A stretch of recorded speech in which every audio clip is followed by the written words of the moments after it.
Sarah! It's Joanne, the Korean vegan, and I'm here to take over the Feedfeed Snapchat.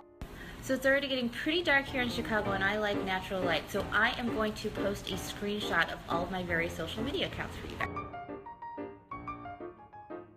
So if you haven't seen me take over the Feedfeed Snapchat before, I am the Korean vegan. I'm Korean and I'm vegan and I like to do all sorts of cuisine. And today I'm going to share with you one of my favorite things, pasta alla pomodoro, pasta with tomatoes.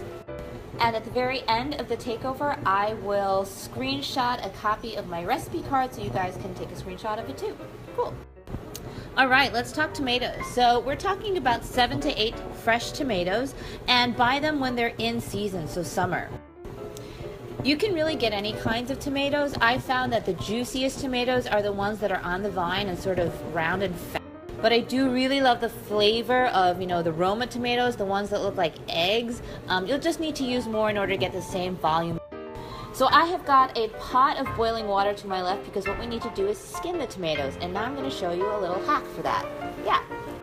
So what we're going to do is we're going to take one tomato and we're going to find the butt of the tomato, take a small paring knife and do a little hatch mark.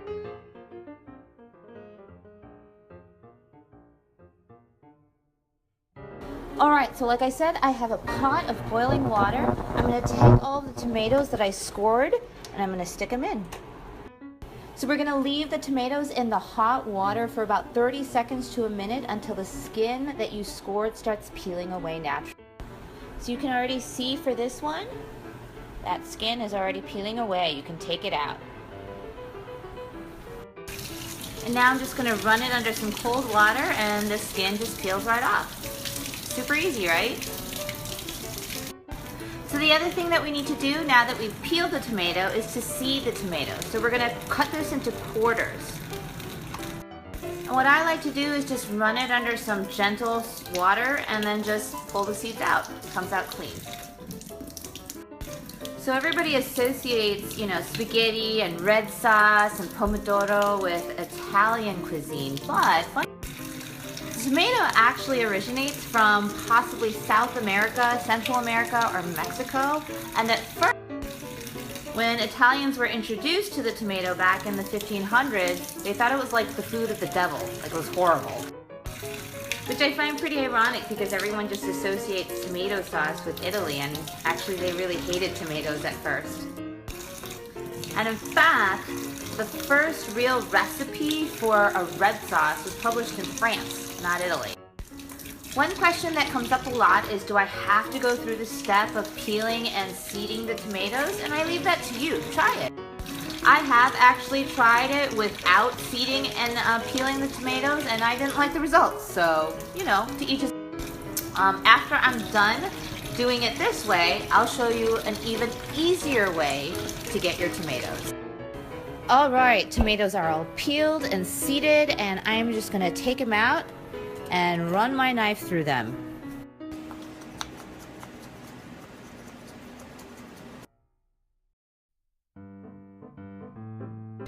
So I'm just going to put this back in the bowl that I started with, and you can see there's a little bit of tomato liquid.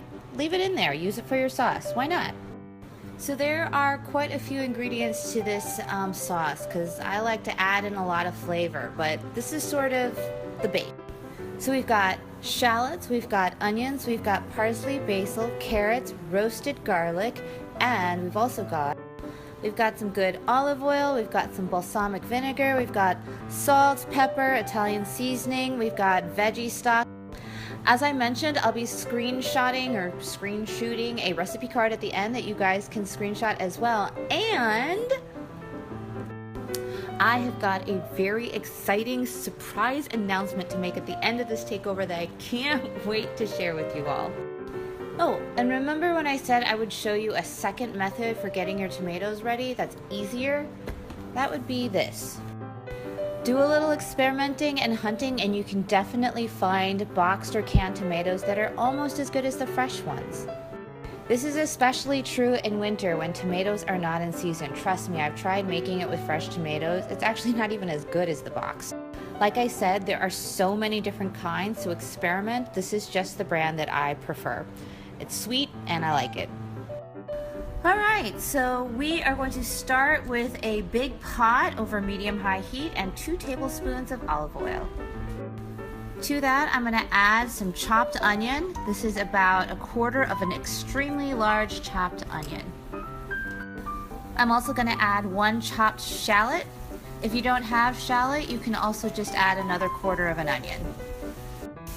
So we're now going to sweat the onions. What that means is we're going to let it cook until it gets soft and slightly translucent. So I'm using a Dutch oven or a big soup pot. You don't have to use one of these. You can use kind of a regular stock pot if you want. I just prefer using this pot when I make sauce because I've made sauce in this pot like for years now, and it's just kind of like sentimental.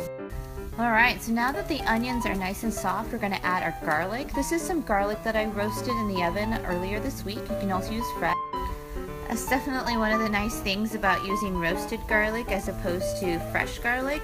You don't have to chop it up. And now I'm going to add 2 chopped carrots. Yep, I like carrots in my sauce. Some people don't, I do. And now I'm going to add a lot of fresh cracked Himalayan sea salt. Also going to add some fresh cracked black pepper as well. And just a little bit of Italian seasoning. This is optional, you don't have to. You can also just add some dry basil, whatever you like. And now we're going to add a few ingredients that's going to help bring all these flavors together. We're going to deglaze with 2 tablespoons of balsamic. And we're going to give it a stir. And when I say deglaze, what we're trying to do is to scrape up all the bits from the bottom of the pan. Now it's time for secret ingredient number 1. And that would be this. Gochujang. After all, I am the Korean vegan, right?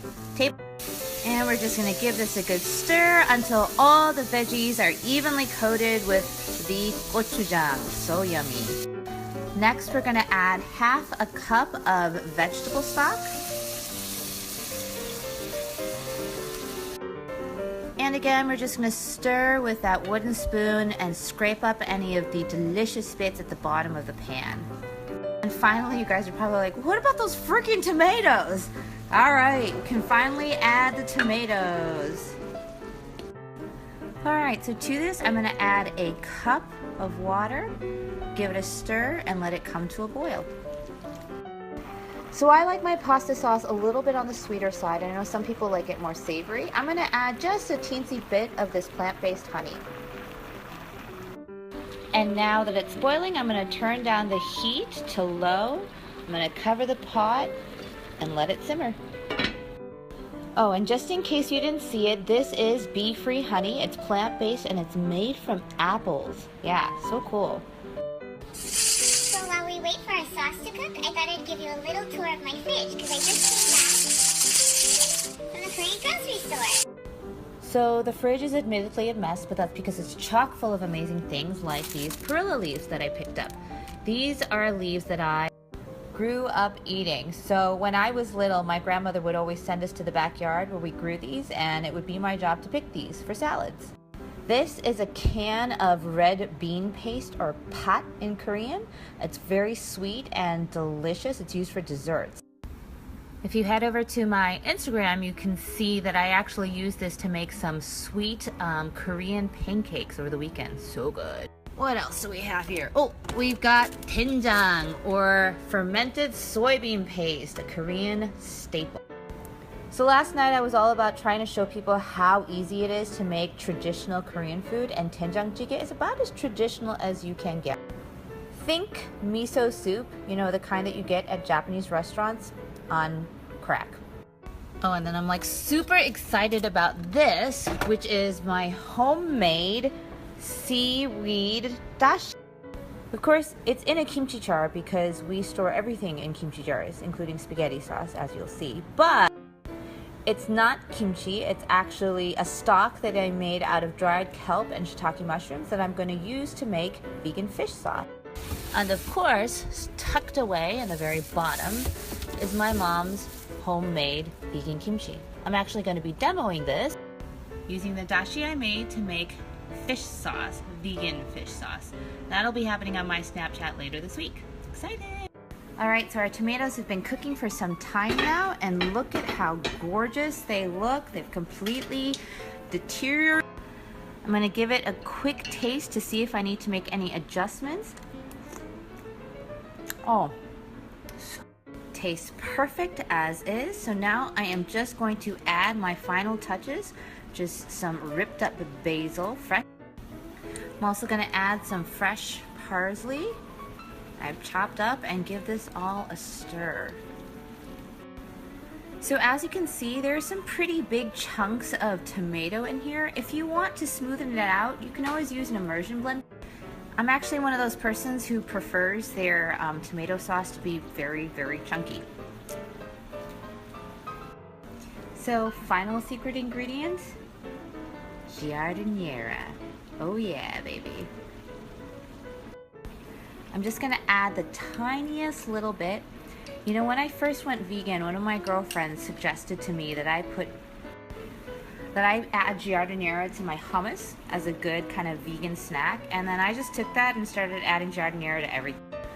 So yeah, I started adding it to my guacamole, I started adding it to my pasta sauce, my hummus, and it just gives it that kick. I even added to my pizza.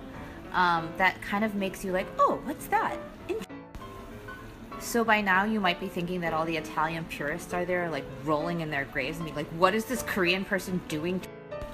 Well, if you really are a purist, then you wouldn't add garlic to your red sauce either, because the original recipe did not have garlic. And that's the cool thing about these sort of pasta sauces. You can really make them your own. You can make your own traditions. I know when we were growing up, my Korean immigrant mother didn't know the first thing about making meatballs, so she just added hot dogs, like straight up hot dogs to our spaghetti. And my, Italian boyfriend will shudder at the thought of it, but, we loved it. Now, obviously, I won't be adding hot dogs to my sauce anymore, but, I add my own things, like giardiniera and gochujang, make it my own. I've also been known to add a can of chickpeas, because us vegans, we need to watch our protein. Just kidding. So the water's boiling for my pasta. This is the pasta that we prefer here at the Korean vegan household. It's gluten-free and it's delicious. So my pasta is finally done cooking, yay! And now I'm just gonna ladle a little bit of that sauce. I actually like to mix my pasta and the sauce over a little bit of heat, just so that it really binds. Doesn't that look so good? It smells incredible. So I'm gonna go ahead and serve it in one of these mason jars I picked up.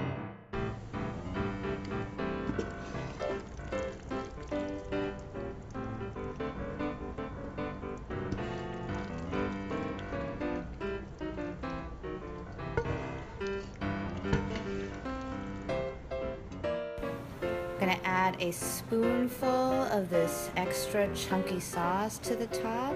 So good. A little drizzle of that good quality olive oil to the top. And I sprinkled it with just a dusting of parsley here. And there you go. Pasta alla pomodoro, brought to you by the KB. I'm gonna eat.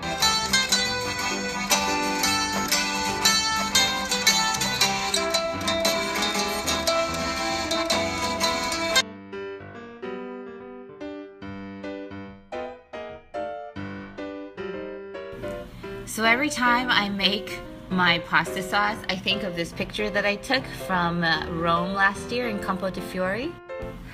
Look at all of these tomatoes. It's like tomatoes as far as the eye can see. It's amazing. I spent about 10 days in Rome last year, and Campo di Fiori was definitely one of my favorite places. It's like an outdoor market that sells everything. Like the best fruit you ever ate. So good. Huge, huge fruits everywhere. And of course, as the name suggests, beautiful flowers everywhere. Look at that. Honestly, when I think about Rome, I miss it so much, and I can't wait to get back there. And in fact, I'm actually going to be there in a week. And guess what? I'm gonna take all of you guys with me. Yeah! Well, sort of. Not like literally. So I'm going to be going to Rome in a week, and I will be taking over the Feedfeed Snapchat for 4 days while I'm there. And not only that, we're gonna head over to Campo de Fiori and we're gonna meet with some of Rome's awesomest food bloggers and IGers. Yeah! I'll be staying for a few nights in Trastevere, which is a borough of Rome, and afterwards I will be headed to the coast to an island called Sardinia. In case you guys can't tell, I'm so excited. I love Rome. It is my favorite place on the face of the earth. And I really can't wait to share it all with you guys. Everything that I love about it, whether it's the food, the shopping, the incredible architecture, even music. So keep your eyes peeled for announcements from the Feedfeed for when that's all going down. I land in Rome on the 28th of July and will be taking over thereafter. I really hope you guys enjoyed my takeover. I want to thank you guys for sticking around for so long, and in a few seconds, I'm going to post that recipe card with today's recipe, so get ready for a screenshot, okay?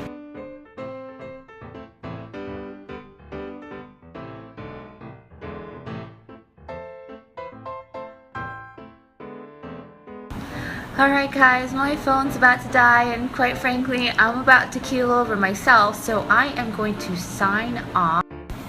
Again, I am the Korean Vegan, or at the Korean Vegan here on Snapchat and just about everywhere else you want to find me.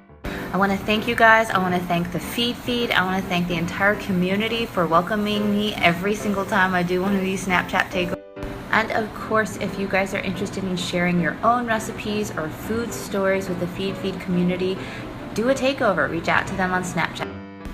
Otherwise, the next time I see you guys, we'll all be in Rome together. Yay! Ciao!